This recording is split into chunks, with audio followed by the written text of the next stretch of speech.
Cyber crime India में किसी भी एक्ट में डिफ़ाइन नहीं किया गया है। इवन इंफॉर्मेशन टेक्नोलॉजी एक्ट, जिसमें टाइप्स ऑफ साइबर क्राइम तो दिए गए हैं, मतलब आपको बताया गया है कि हैकिंग क्या होता है, साइबर टेररिज्म क्या होता है, लेकिन आपको ये नहीं बताया गया है कि साइबर क्राइम क्या होता है, उसकी डिफिनेशन क्या होती है। वो इवन आईटी एक्ट में नहीं दी गई है। अब सवाल ये उठता है कि साइबर क्राइम होता क्या है। अगर आसान शब्दों में कहा जाए तो साइबर क्राइम कोई भी गैर कानूनी काम जहां कंप्यूटर, कंप्यूटर नेटवर्क या इंटरनेट का उपयोग या इस्तेमाल हुआ हो, उसे हम साइबर क्राइम कह सकते हैं। अगर ऑक्सफोर्ड डिक्शनरी को देखें तो साइबर क्राइम शब्द को कंप्यूटर या इंटरनेट के माध्यम से किए जाने वाले गैर कानूनी काम को कहा गया है। ये तो बात हो गई साइबर क्राइम की। साइबर लॉ क्या होता है? साइबर लॉ वो लॉ है जो कंप्यूटर, कंप्यूटर नेटवर्क, इंटरनेट से जुड़े हुए लीगल एंड रेगुलेटरी एस्पेक्ट देखता है। अब बात करते हैं हिस्ट्री ऑफ साइबर क्राइम। सबसे पहला साइबर क्राइम 1820 में हुआ था, लेकिन अगर आपको लिखना हो साइबर क्राइम की हिस्ट्री के बारे में तो आप शुरुआत करेंगे अबैकस से। आप बताएंगे कि अबैकस जो 3500 बीसी में जिसका इस्तेमाल हुआ था। फिर आप लिखेंगे कि मॉडर्न एरा में एनालिटिकल इंजन जिसको चार्ल्स बेबेज ने इन्वेंट किया। चार्ल्स बेबेज जो फादर ऑफ कंप्यूटर भी हैं, और उसके अलावा बहुत सारी जनरेशन्स आई हैं उसके बाद कंप्यूटर की, उनके बारे में आपको बताना होगा।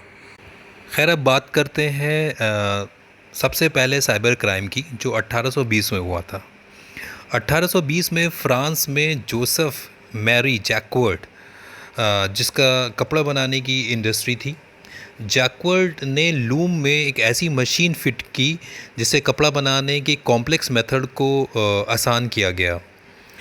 इसके रिज़ल्ट में जो उसके एम्प्लॉई वीवर्स थे, जो कपड़ा बुनते थे, उनको डर था कि उनकी जॉब चली जाएगी और जॉब से निकाल दी जाएंगे। उन लोगों ने वो मशीन को तोड़ दिया ताकि जैकवर्ड इस नई टेक्नोलॉजी का इस्तेमाल ना कर सके। इस तरह वर्ल्ड का ये पहला साइबर क्राइम रिकॉर्ड हुआ। कैरेक्टरिस्टिक्स ऑफ साइबर क्राइम, जैसा हम लोगों ने पहले ही डिस्कस किया कि साइबर क्राइम कंप्यूटर या इंटरनेट के थ्रू किया जाता है। तो ये क्राइम मोस्टली वही लोग करते हैं जिनको कंप्यूटर और टेक्नोलॉजी की अच्छी नॉलेज होती है। साइबर क्राइम की एक ये भी कैरेक्टरिस्टिक है कि साइबर क्राइम जो है वो दुनिया में किसी भी जगह बैठकर किया जा सकता है। जैसे कि कोई भी हैकर इंडिया में बैठकर यूएस में किसी भी कंप्यूटर को हैक कर सकता है। सिर्फ यूएस में नहीं बल्कि दुनिया में किसी भी डिवाइस को हैक कर सकता है जो इंटरनेट से कनेक्टेड है।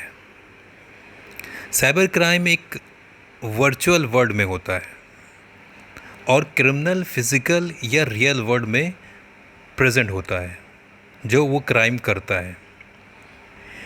इसीलिए साइबर क्राइम का एविडेंस कलेक्ट करना बहुत ही मुश्किल काम है। साइबर क्राइम किसी कंट्री में हो रहा है और क्रिमिनल किसी और कंट्री में है, और कभी कभी ये ट्रेस करना भी बहुत मुश्किल होता है कि जिसने साइबर क्राइम किया है, जो क्रिमिनल है, वो किस कंट्री में है। साइबर क्राइम की एक कैरेक्टरिस्टिक ये भी है कि इसमें जो फाइनेंशियल और ह्यूमन लॉस होता है उसको इमेजिन नहीं किया जा सकता और उसको कैलकुलेट करना बहुत ही मुश्किल काम है। Fundamentals of cyber law. Cyber law computer, computer network और इंटरनेट को रेगुलेट करता है। इसके इम्पोर्टेंट एलिमेंट इस प्रकार हैं। साइबर लॉ आपकी प्राइवेसी और इंटीग्रिटी को साइबर स्पेस में प्रोटेक्ट करता है। डेटा यानी इंफॉर्मेशन को सेफ सिक्योर करना साइबर लॉ का काम है।